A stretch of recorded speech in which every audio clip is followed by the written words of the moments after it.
ആരെയും കരിവാരിത്തേക്കാനോ പ്രതികാരത്തിന്റെ വഴിയിലേക്ക് പോകാനോ ഉദ്ദേശിക്കുന്നില്ലെന്ന സന്ദേശം അനോമിയിലൂടെ ഭാവന വ്യക്തമായി പുറത്തുവിട്ടിരിക്കുകയാണ്. താൻ ഇവിടെ തന്നെയുണ്ടാകുമെന്നും തന്റെ ശബ്ദം ഇനി അടച്ചുപൂട്ടാനാകില്ലെന്നും പറയുന്ന തരത്തിലായിരുന്നു ഭാവനയുടെ പ്രഖ്യാപനം. വ്യക്തിപരമായ വേദനകളെയോ അനുഭവങ്ങളെയോ ആയുധമാക്കി മറ്റാരെയെങ്കിലും ആക്രമിക്കാനല്ല തന്റെ തീരുമാനം എന്ന കാര്യം ഭാവന അനോമിയിലൂടെ സൂചിപ്പിച്ചു.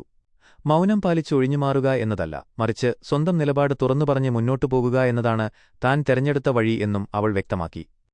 നീണ്ടകാലമായി നേരിടേണ്ടിവന്ന സാഹചര്യങ്ങൾ തന്നെ മാനസികമായി തളർത്തിയെങ്കിലും അതിനുള്ള മറുപടി പ്രതികാരമായിരിക്കില്ലെന്ന നിലപാടിലാണ് ഭാവന.